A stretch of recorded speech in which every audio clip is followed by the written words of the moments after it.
ഫർഗാനിൻ്റെ university hostel കാണിക്കുമെന്ന് ചോദിച്ചിട്ട് കുറച്ച് request ഉണ്ടായിരുന്നു. അപ്പോൾ ഞാൻ വിചാരിച്ചു നിങ്ങൾക്ക് യൂണിവേഴ്സിറ്റി ഹോസ്റ്റൽ കാണിച്ചു തരാം. അപ്പോൾ നമുക്കത് പോയി കണ്ടിട്ട് വരാം. അപ്പോൾ ഇതാണ് നമ്മുടെ ഫസ്റ്റ് ഇയർ ഗേൾസിൻ്റെ ഹോസ്റ്റൽ. 9th ബേസ് ക്യാമ്പസിൻ്റെ ഉള്ളിൽ തന്നെയാണ് ഈ ഹോസ്റ്റൽ വരുന്നത്. അപ്പോൾ ഇതാണ് നമ്മുടെ 9th ബേസ് ക്യാമ്പസ്. ക്ലാസ്സൊക്കെ ഇവിടെ ഉണ്ടാവില്ലേ. ആൻഡ് ഇവിടെയാണ് ഹോസ്റ്റൽ, ഈ ഒരു ബിൽഡിംഗ്. ഇതാണ് നിങ്ങളുടെ ഹോസ്റ്റലിലെ വാർഡൻ.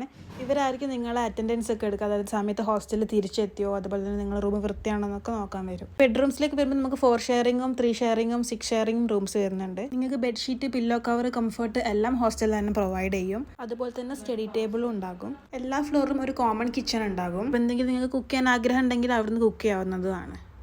അധിക സമയത്തും റമദാനിൽ സ്റ്റുഡൻസ് പലഹാരങ്ങൾ ഉണ്ടാക്കാനാണ് ഈ ഏരിയയിലേക്ക് വരാറുള്ളത്. അപ്പോൾ ഇതാണ് നിങ്ങളുടെ മെസ്സ് വരുന്നത്. ഇവിടെ നിങ്ങൾക്ക് വെജ് ഫുഡും നോൺ വെജ് ഫുഡും ഉണ്ടാവും. ഏതാണ് നിങ്ങൾക്ക് ഇഷ്ടമുള്ളത് എടുത്തിട്ട് ഇവിടെ തന്നെ തിന്നാവുന്നതാണ്. ഇതാണ് വാഷ്റൂം വരുന്നത്. And this is toilet. Bathroom separate ഉണ്ട്. പക്ഷേ ഞാൻ ഷൂട്ട് ചെയ്യുമ്പോൾ സ്റ്റുഡൻസ് കുളിക്കുന്നതുകൊണ്ട് ഞാൻ ഷൂട്ട് ചെയ്തിട്ടില്ല. അപ്പം ഇതാണ് നമ്മളെ ഹോസ്റ്റൽ. ഇവിടെ നമുക്ക് ഒരു ആംഫി തിയേറ്റർ ഉണ്ട്. ഇവിടെ ഇവിടെ ഒരു ഫുട്ബോൾ കോർട്ടുണ്ട്, ബാസ്കറ്റ്ബോൾ കോർട്ടുണ്ട്, ബാഡ്മിൻ്റൺ കോർട്ടുണ്ട്, എല്ലാ കോർട്ടും. ഇവിടെ നിന്നാണ് നമ്മൾ ചെറിയ ചെറിയ പ്രോഗ്രാംസിൻ്റെ ഒരു സെലിബ്രേഷൻസ് ഒക്കെ വരില്ലേ. ഇതുപോലത്തെ ഇൻഫോർമേറ്റീവ് വീഡിയോസ് കാണാൻ താല്പര്യം ഉണ്ടെങ്കിൽ മേക്ക് ഷുവർ ടു ഫോളോ. അതുപോലെ തന്നെ MBBSനെ കുറിച്ചിട്ട് ഡൗട്ട് ഉണ്ടെങ്കിലും DMസിൽ ചോദിക്കാം.